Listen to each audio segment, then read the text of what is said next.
So, first of all, a big thank you for letting us into this world of yours. And we are here to celebrate your book, Saris of Memory.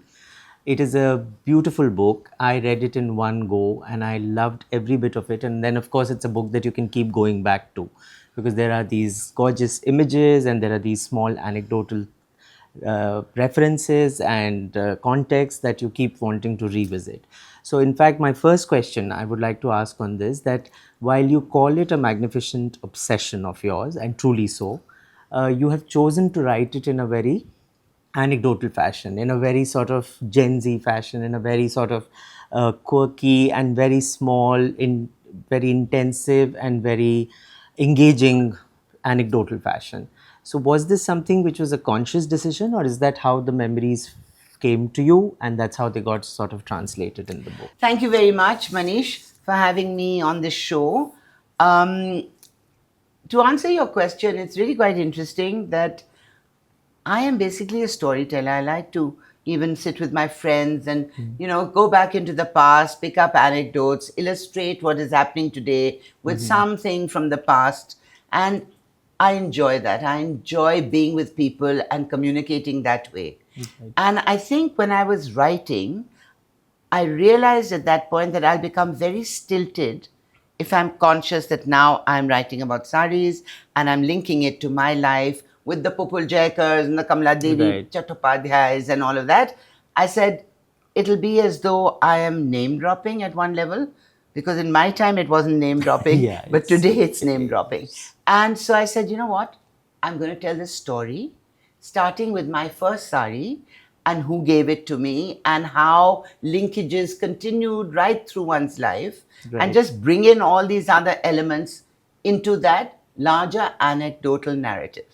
Right. I just felt more comfortable. It was not pompous. It was not pretentious.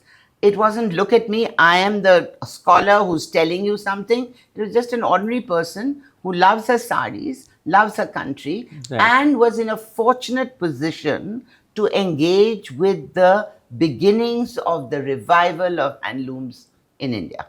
Truly. And yeah, it does feel like a conversation with you, which is what keeps you engaged also. So, but you have obviously used some really beautiful prose. And there is one which I'm picking up specifically where you have kept the weaver at the center of this whole book, of course.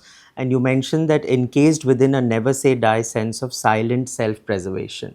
So, while this is somewhat the reality where our weaving community is, but I would like to hear from you that is this really the right way for them? And should it have been different or should it be different in the future?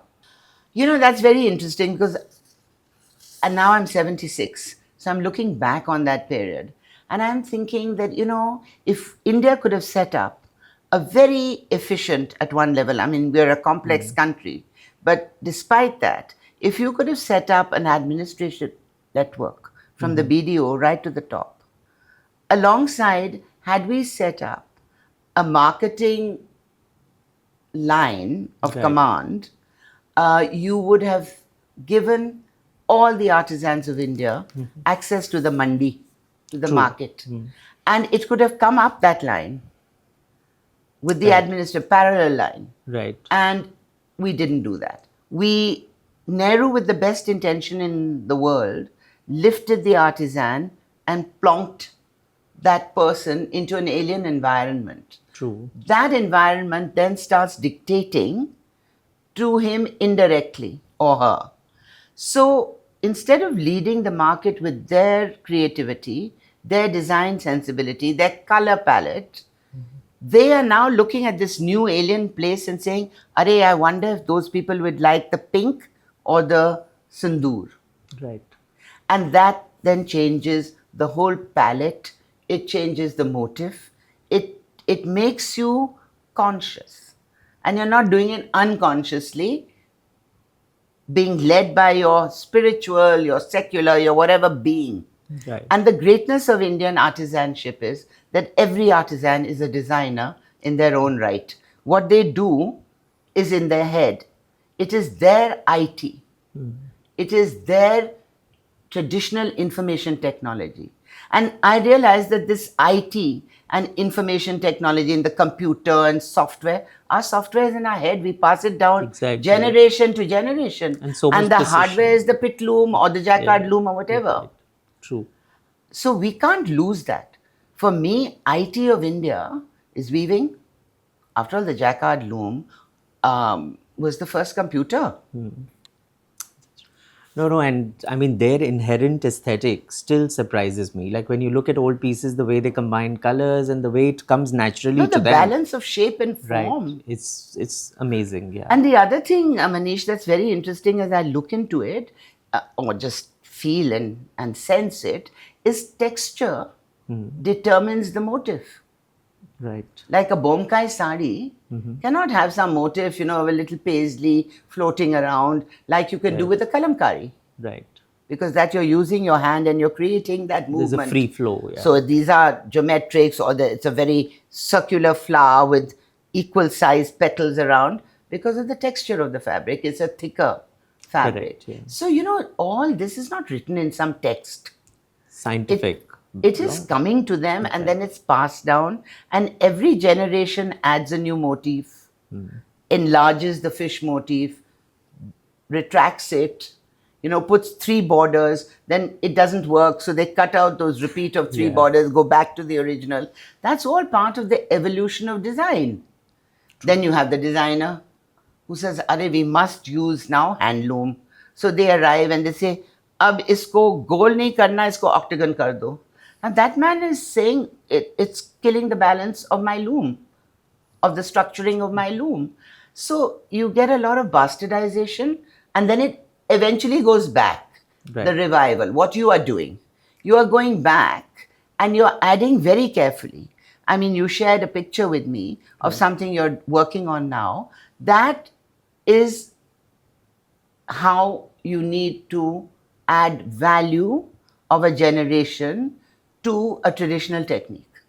Thank you so much. That is so No, kind I of don't you. normally say nice things about anything. So, Thank you. yeah. So coming to your what you have shared, actually it's a very rich tapestry of memories and also experiences. But I think somewhere I felt that the independent India was a big inspiration for you, because that was the time to revisit a lot of things, think of them differently, bring them back in a different way. What do you think can be that same inspiration today for the youth or people who want to actually do some good work in handloom? So, for me, I grew up at a time when my parents' generation was very excited about building a new country, a modern state. And I think now you've got a very interesting thing happening. I'm looking at it like that. You've got a generation today that is not carrying the baggage of being on the cusp of independence. Right. They have not known the struggle, they've heard stories. For that generation, it's a history book. There's not even that slight bridge. Okay, my mommy and my daddy and my granny told me all this. Right. You are their mothers and fathers and their grandparents are post independence. Right? So it's a completely different mindset. And there is an excitement on trying to delve into the arts of this country. And they're wanting to learn it and they're wanting to revive it and they're going back to certain colors. Right. You're seeing Rani pink has kicked in again. My generation, we went into the browns.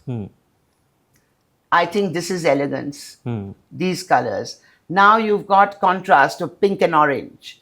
They're going into the colors. They're going into the colors of Rajasthani Lehria, Bandhani. They're looking at chints, the little prints of the lehengas of the Rajasthan lehenga. Multi-hued and multicolored, yeah. And they're seeing contrast, they're seeing color, they're adding some gota to something, they're mixing and matching borders. They're looking into the directory of artisan India. Right. And they are not carrying the baggage of it should be this, it should look like that, that is elegance, this is not. Freedom movement, you only wear handloom, you don't add that. So for me, it's a very exciting time, and that's why I say it's a reinvention time. Right. So it's not dying. There is a huge reinvention happening. And in general, I think there's a India pride kind of a thing. So there I is a think India, celebration of but I sorts. think India pride was always there. We didn't have the media that you have today that actually talked about, exposed, and shared the pride. Right. My generation had huge pride, but it was never in the media. I think going around the globalization is when we sort of lost it for a few decades. I would say that because then we had this whole fascination for things coming from elsewhere being better. But yes, that was the only missing phase. Yeah, I feel. So I have to go back there because I think that the other great moment that celebrated the Indian hand, the Indian soul, and the Indian mind was the Festival of India. Right. Now, I have to tell you that at that time, the liberal intelligentsia, of which all of us are a part, said, oh, they're spending money. People have not, there's so much to do in India. Why is this money going abroad? Why are we showcasing abroad? It was salutary That's because it put us back on the international map as a culture, not necessarily just to place orders and buy Correct. fabric. We suddenly, the pride element was re-established post-independence, festivals of India. right. And that, I think, was a watershed. From there on, there's been a great rejuvenation. So I think that was very important. I think it's time to do another one. Yes. And it's long due actually. long due, and it's time to not have the Mala Singhs in it. It is a time where you pick the unknown young reinventor, entrepreneur who's working on the loom of Banaras or in Venkatgiri or in Ilkal to go up there and become the new India. And we have to show that we're not showing it.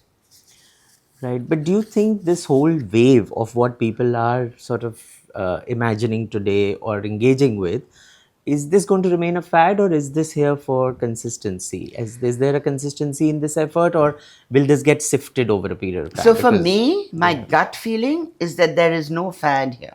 Okay. That's I not think true. we are at a cusp where the transformation is happening. I think the fad was post Vimal fashion. Right. You cut up a sari and make palazzo pants. That's the fad. Right. Today, they're not cutting up saris and making palazzo pants. They are going to Lucknow and getting the chicken worker to embroider the palazzo pant for a palazzo pant. Right. So it ceases to be a fad. The fad is when you're cutting all this, making an angavastram into a shirt. Right. Right? Now, again in Madras, the Czechs, what was bleeding Madras in my time, Right. is back. They're producing it and exporting it. So I think fads sometimes allow you to experiment and pick the most successful of those fads, and then that becomes mainstream, Correct. I think. True. Yeah. But again, mine is anecdotal. I have no empirical evidence to back up what I'm saying. No. But I'm just saying, look and see, hear and listen, talk to people. When Yeah. you travel across India, I'm constantly going. It's mandatory for me that when I go to a new town or a village or a large village, small town, first place, jeweler, second place, textile. Same here. Yes. Because you see a क्या lot है of कुछ पुराना माल है दिखा दो. yeah. Okay, usually there's nothing. And the new stuff is not nice in the jewelry sector. क्या है in the kapda? Jaisalmer, I can still find cotton chint, that little flowers, Chint is just Right.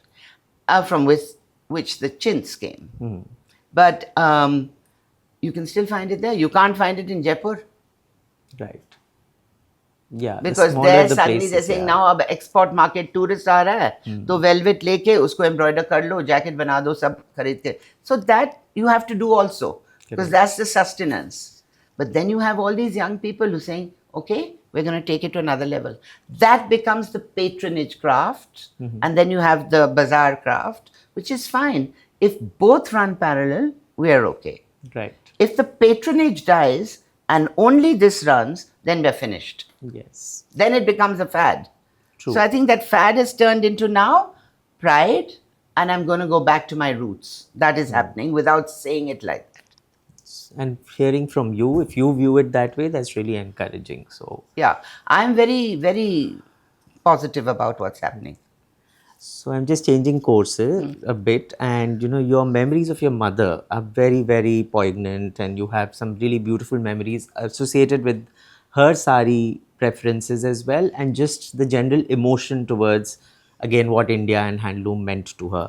Uh, Over the years, of course, that whole stylish woman of that time has changed. And what do you see today as a style quotient for somebody who still perhaps is in the same realm, but how is she different from, let's say, that beautiful generation when they sort of imbibed it so wonderfully? So, I'm going to say something quite outrageous, that in my mother's generation and up to my generation, we created our own individual styles, but there was a core to it. And the core to that style was handcraft. Right. The core to that style was what comes out of our looms. I mean, there was never a chiffon sari except for one in my mother's cupboard, French chiffon. There was the Madame Caroche Georgette sari, which was embroidered, Right. which I've written about in the book. That's right. A border was put that was embroidered because it came on the root and the gara, but it became part of India. Correct. So that was the core of style, that it was indigenous. I would never wear a nylon sari. Correct. And the village woman wouldn't wear it if we had actually made her weaving acceptable and price economical for her Yeah. to wear. Nylon was terrible for the woman in the village because you're cooking on an open fire, you catch fire, you die, or Right. it was really the wrong thing. You cannot clothe this country with khadi. I realize that. Yeah. But you can do various experiments. For instance, every village in this country had a loom and clothes itself. Correct. Yeah. And it's unfortunate that they've stopped bearing their own produce. And you can do that. Yeah. It doesn't have to be khadi. Whatever they used to weave in the village should be woven. Right. I see for that lungis. in Odisha still, like very few places. Why? but yeah. Because it is still, we call it backward. I call it progressive. Exactly. Okay? So that is a very complicated question because you really have to sit at the drawing board and say, how do you do this? Right. How do you get that stuff into the market at a competitive price with the man-made fiber Correct. cloth? Right. And you can do it. I'm sure you can crack these things. However, if you can't crack it and life has changed, so be it. Therefore, Martan Singh, always said to me, one way it's going to survive is if we make handloom a patronage skill. Because then you will always have patrons. That's right. And so these young people who are putting their money down and adopting a loom and creating saris and doing small shows or pop-ups, they are the new patrons. Yes. So the skill will carry on.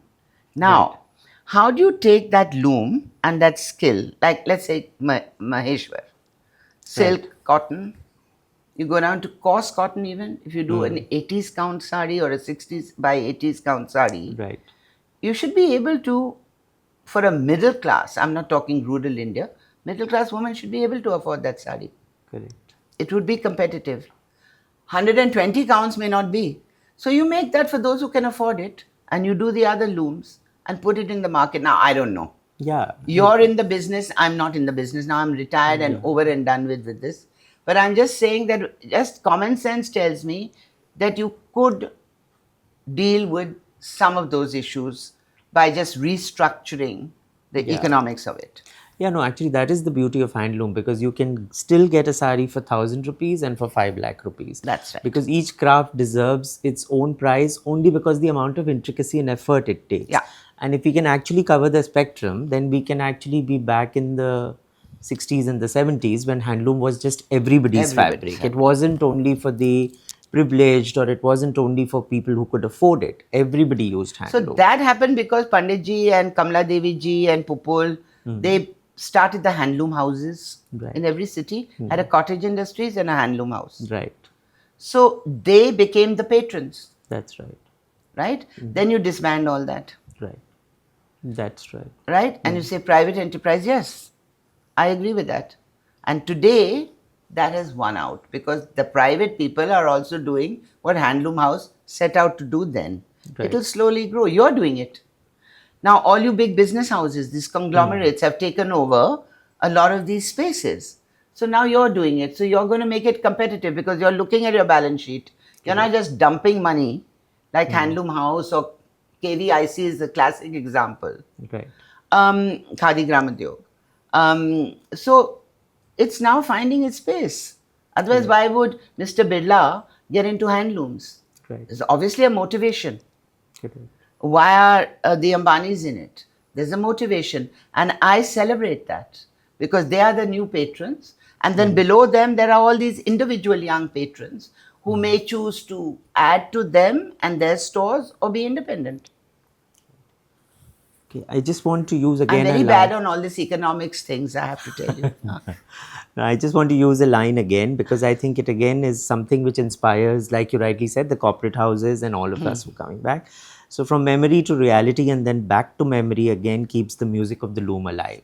So I think anybody who gets sensitized to this whole rhythm and sort of understands that this is how the whole ecosystem around it is, and this is what you need to preserve and not just the product. I think these words for me are really beautiful and they inspire me in what we do every day. But yeah, if you want to add something more to this, but I just picked up these lines because they were so beautiful. You know, I'm glad you picked up these lines because I thought I was being a little pretentious when I was writing this, but I write it from my gut. That's what I really feel. Right. And because I didn't go to an editor, these lines have remained in the book. Right. um, you have picked it up because it's just it's a gut reaction that this is the cycle of life. And the loom and handloom and the skill of the hands and artisan India, for me, at my age now, having traveled a lot in this country and done this whole number, for me, this is the core that represents this country, life, attitude, values, celebration, dukh, sukh, Great. the whole gamut. And to me, it is the loom. I don't know. I've picked that as my metaphor for my life. Wonderful. So you have mentioned it many times, and I think you just now also mentioned about how weavers were designers and then the designers came. And I think you've talked about the philosophy of design, the restoration, how we need to remain rooted. There should not be mindless design intervention. Now, all of this is really music to my ears because this is something which I have tried to build in the brand over the years as well. However, there are certain things which need to evolve, like you also rightly just now mentioned. And for example, the brown cotton sari that you're wearing now, this is brown cotton grown in Karnataka. It has been taken to Pochampalli to weave an ikat. So I think these are really lovely interventions where we sort of unify. But these are organic interventions. Right. These are not superimposed. Right. There was brown cotton. The Brits stopped it. Right. It's been revived recently. And then you find purpose for it. You have to do Yeah, that. right. So that is evolution for me. Right. So all the kinds of things you all are doing, and some will fail. Right. Some interventions of that kind will fail. But that doesn't matter. You have to have failure to have success. You have to. Yeah, but the customer keeps getting sort of a distorted image in their heads. And that actually brings me to another thing. No, which I you've- want you to explain that to me. So when what I'm referring to is that when all this intervention happens, and like you said, forced intervention, then the distortion takes us to a point where the originality of that craft is lost. And the customer knows no better now because the customer is also bombarded with so many variants that they sort of don't know what it truly meant to have, let's say, an original Gadwal or an original, even Banaras is full of so much distortion now. Like a Jamdani, Yes. various ways of Jamdani now. So that's what I was referring But to. Manish, Yeah. that's exactly what I'm saying, that those interventions are trying to lead the market with Right. those interventions. Right. Those fumble after some time. Therefore, the weaver is very important. The Correct. dialogue and conversation with the weaver, when you make an intervention as a non weaver, but as somebody who's come from an alien environment into, let's say, Venkatgiri, and you're saying, now I'd like you to put in the palla a carnation Right. rather than a jasmine motif. As in not a locally grown flower. Or, Now, if you don't have that conversation, right. the weaver is the leader of the market. And you have to agree Right. or agree to disagree with the creator of the product that you think you are designing. Correct. Now, this means you have to respect the weaver. You can't go in and say, "अरे ये तो हाथ का machine है लगाओ." अब मैंने बोल रहा हूँ कि you put pink here and you put green here and you have no conversation, then you've just made him a fabricator. A vendor. He's Yeah. not a fabricator. True. Correct. And I go on saying he because the men are weave. Yeah. Yeah. So it's a very complex thing. There are no conversations happening. You are having a conversation with me. You reached out to me. I have not met you before this. Right. Now I know you. Who reaches out to anybody? When I wrote the book, I thought, I'm writing it for myself. I didn't know that this book would actually make the impact it has made. Yeah. Why has it made an impact? It's not because it's got pretty pictures.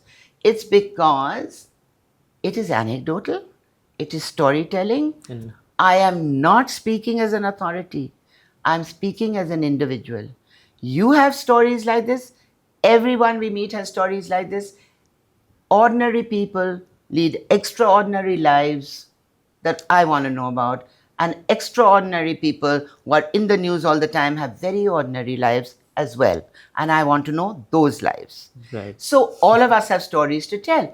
The greatness of our civilization is that it was not empirical. We passed stories down. We spoke about everything and passed it down generations, down eons, down millennia. And that bhandar, that repository, Is is the history of India. I don't need to read a book. correct.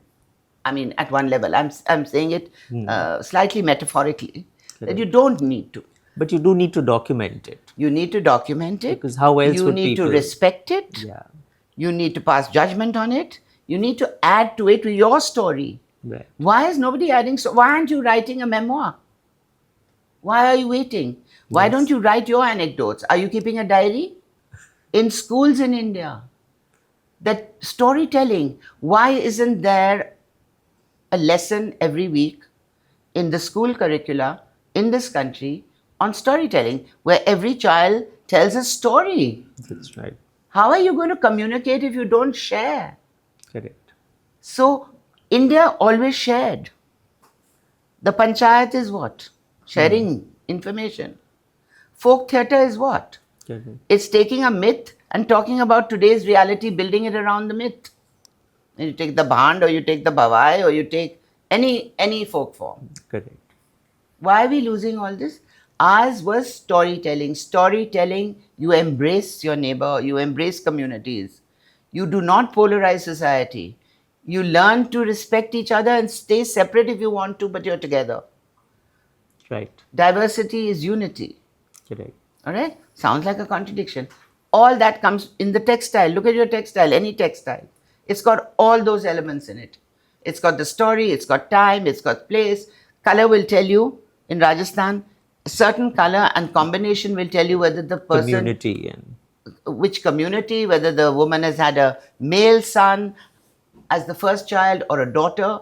You can read a person by the clothes. Where do you have that information, technology, I'm going back to it, anywhere in the world, except in early civilizations? Why early? That was the greatest mind.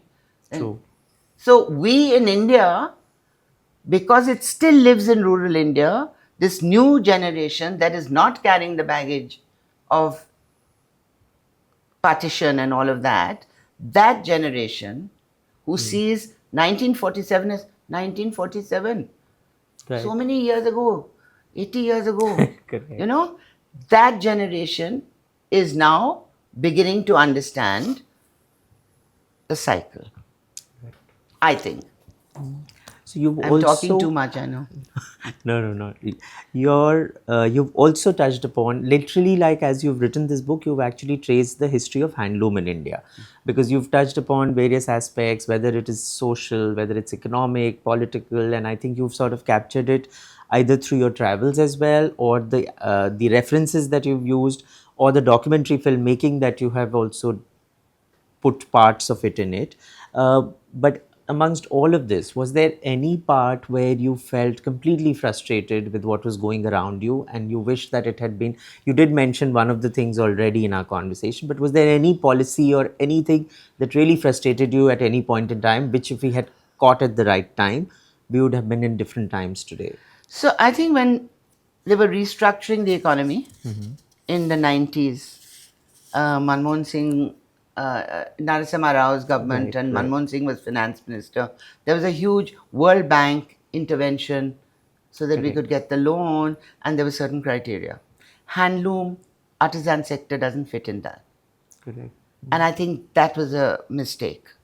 I think we started neglecting our information technology. Had we at that time said we are going to keep that growing as a parallel, see, in India, you have to have parallels. You let X who are on that side of the line do what they have to and support Y that are on this side of the line. That is our culture. That is our root. This is our competitive spirit on the international arena. You have to do both. You have to keep growing Yes. with the world, but you Right. also have to respect this. So, I mean, when you take environment, we should have been leading that movement. Correct. If you take our mythology, all our gods, where do the vehicles of the gods rest? In the jungles. We never destroyed our jungles because that was a haven, not a heaven, but a haven, Right. right? Why did we link our gods with human figures? Because we believe in the divinity of man, man, woman, child. Right. Why do we, everything of ours was so carefully crafted and it was on this side. Why are we killing that side? That is the new philosophy. Now the world is going to all that. Breathe correctly, Teaching do us yoga. Do again. Now, I'm not being nationalist, but I'm saying we need to. It's so much a part of our information in our DNA that we need to live it. That's all we need to do. We don't need to propagate it. We need to live it. Right. And I think that in artisan India, it still lives. We can't let it die. Now, if you put a danda on it, it will die. So I'm very pleased that people are going to it, a new generation, organically, to use this ghastly expression, and reviving it again Right. or reinventing it. Another very important concept you've touched upon, and I think that is something which I truly miss being in Delhi in the 70s and the 80s early until about 90s. I think there's this whole thing of the importance of collective memory. Like there were places which you could go to and sort of understand craft and experience craft, and therefore there was this whole beauty that you imbibe just by it being there. And I think that is something we've lost. Now, I don't think, firstly, there aren't many places that have come up like that. And secondly, even if they've come, they're a little more, I would say, engineered. And thirdly, I would say that a lot of people don't think of them as their focal points, as places they want to visit. So I think this entire loss of, and I think this, I always look up to Europe to do this wonderfully.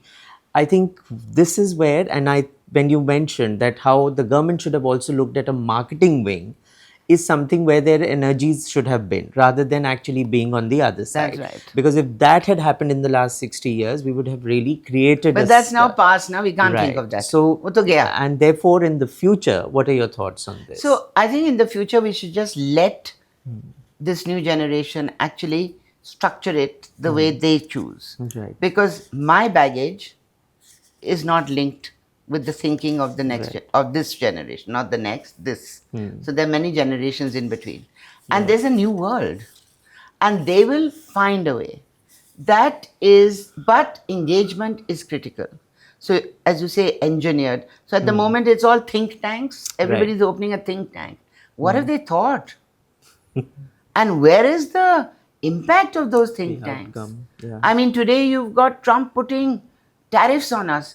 The think tanks should have had an alternative. They should have discussed it, there should have been engagement on this. That's one front. Correct. On our side of the cultural root of this country, nobody, you see, now when you drive in a car, let's say you drive from here to Chandigarh by road, you're on a highway, right? When you look this side, there's some metal railing, and you look that side, and there's some car zipping by on the other road. When I used to drive, there was a village, you looked, you saw the roof, it went in, you saw some woman at the well. You were looking, there was a tactility. Right. Right? So now when I drive, I'm on a highway, I still look and see. I'm not looking into my phone or my iPad watching a downloaded film. You look outside your window, you see a different tree, you see another plantation, you see in the distance high rise coming up where a village once sat. You see the changing landscape of India. You're imbibing something. Your unconscious mind is actually analyzing it. You have a conversation at the other end with somebody, a new idea pops up because of all this. Everyone's sitting there looking into their bloody iPads. Excuse my language. But it is very irritating to see everybody with their nose in a phone or an iPad in their spare time when they're driving on a train or in an aeroplane. Yeah? Look at the clouds. Yeah. Look down out of the window and see the topography niche. Look at the range of the Himalaya when you're flying to Ladakh or wherever you're flying. So just yesterday, actually, I did a drive from Aurangabad to Yeola, and it was my 4th drive. But this was during the rains, and the landscape was gorgeous. So I actually left my phone for 2 hours because there was just so much of, and it is a modern India because this, I think, Samriddhi Expressway is like a 700-kilometer expressway. But the way it goes through the ghats and everything is stunning. It's so much to absorb. How many people see this? Yeah. How many of the new generation have seen their countryside? Right. Right? True. So there is a problem about looking and seeing, hearing, but also listening. It's just not just a noise. That's right. What are you imbibing from it? True. You know? And I think my book is really a story of many listenings and hearings and seeing and looking over 50, 60 years. Yeah. So it comes out naturally because somewhere it's in my persona. True. So it comes out like a story and not like some pompous thing with footnotes. Right. No, it's a rich narrative. It's a very rich narrative, and it's all experience which is well documented. So for people to therefore refer to. Yeah. And of course inspire people to write their own memoirs. Like Must. This. Yes. Social history is critical. Right. You also talk very lovingly about your daughter-in-law and even a granddaughter who you wish and believe that will take forward this legacy of yours. It is truly important to have these connoisseurs and these, I always prefer to use the word kadardan actually because somehow that speaks to me more than connoisseur.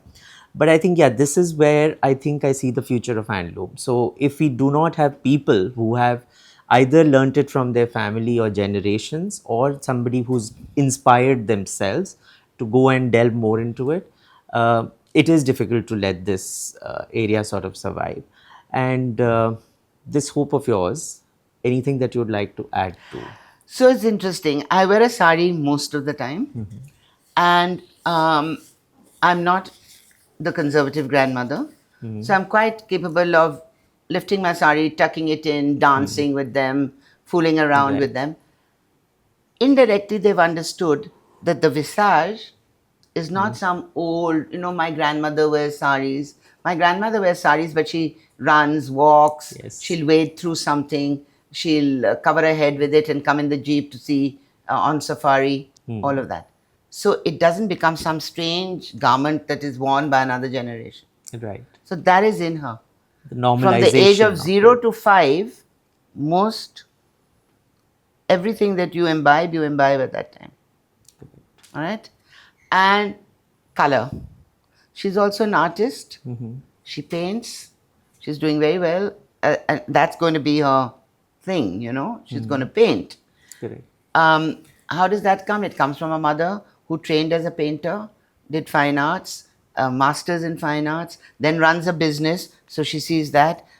They're obsessed with wildlife and conservation, rewilding. The kids see that. Artisan India fits into all this. They see that. And the conversation at the age of 13 is, you know something, Dadi, leave me all your saris because I don't know what kind of person my brother is going to marry. She may not appreciate the sari. That 13-year-old is already saying that. Yeah. You see? So my This is daughter. all absorption. Like It's absorption. Yes. How does that happen? From exchange, conversation, meeting people, open house, revolving door. Everyone comes. A weaver will come to this house and a cabinet minister will come to that. That's how you have to live life. Yeah. It has to be a revolving door, metaphorically and physically. So in a village, that's what it is. Everybody knows what everybody Yes. else is doing. Yeah. They sit under the tree at night. In the evening, at sundown, Gauduli ke baad, they sit there, they discuss the day, they discuss the news that they've heard on the transistor in my time and at the telephone now. There is community engagement. Right. Nuclear families, you don't have that. You sit in front of the TV because it's too boring to have a conversation through the age groups because you have to think. Yeah. You have to keep everybody happy. So you turn on the TV. That doesn't happen in our kind of landscape. We've kept a revolving door. So my daughter-in-law made me work with 21 weavers during COVID, produce one piece each. She wants to give those to her children when they get married. Right. So that continuity. What is this sari? Oh, it was hand painted during COVID 20 years ago, and it represents the There's a jungle. story. There's a story. In Yes. each of those. So I'm actually writing the story of each of those saris, so that it's there on record for these kids. So that's the documentation that you were talking right, about. yeah. It's not just something you look at and say, what is When I this? think what you said about normalization, I think it's so important because there is this whole thing around the sari that it's the comfort factor. And I think this normalization to make people feel that it's something. So I just have to share this because I was wearing a dhoti and I was in the New York train. And then one woman actually felt a little this thing about it. And she said, you're getting off at this station, the stairs are very steep. I made sure that I walked faster than normal in the dhoti to just sort of tell people that this is a very comfortable normal wear. Yeah. And you have to be able to take it as just another way of dressing. It's not to highlight it, but it's also to sort of normalize it. And the last thing I want to say is that you're talking about the dhoti, this unstitched length of cloth. Is luxury. It's sheer luxury. You can tie it any old way. You can wear tights underneath and a t-shirt and just wrap it around you and create your own. It's so individualistic. Correct. You can create your own design. The wearer becomes a designer also. True. And that is creativity. All the individuals doing as they please with something that is not stitched. And it has to be midi and maxi and at the knee and at the ankle. You do what you like. Right. Freedom, liberation, independence. Freedom is the most important thing. You do what you want. Right. That's the unstitched garment. It goes into infinity. Right. It doesn't end. So I'll just end it with this beautiful quote which you've added in your book from Pupul Jaikar, where she says that there's no one white. There's the white of the August moon, white of the jasmine flower, white of the spent cloud having shed its rain, white of the conch shell, white of the foam when waves hit the shoreline.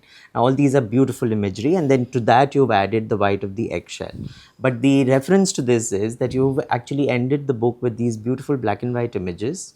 And I just wanted to say that, when I saw the black and white TV and then the color TV came, when I used to watch the black and white TV, I used to put colors into it. I used to imagine what the colors of this sari would be, what would, like, especially the news readers, so I would imagine. And then when the color TV came, obviously that whole game was lost. Yes. So when you were putting together these pictures, I just want to ask you, just on the side, that did those images come back to you as how you had seen them originally, but however some of the pictures are black and white? I think not consciously, but it must be part of the memory. Right. And it's very interesting that you talk of black and white and color. Right. Pupul Jaikar, last story, was bitten by a rabid dog, and she became blind for 6 months. Okay. And as she became blind, she saw color. And as her sight came back, it became black and white and then normal color when she could see. Okay. These stories may be embedded somewhere. And so when I actually was putting together something, it just comes to you unconsciously. So now that you ask me that question, I will think about it. But yes and no. Yeah, but there is a beauty of black and white. Yeah. Of course. It was lovely talking to you. I hope you enjoyed the conversation. I loved it. I could go on and on.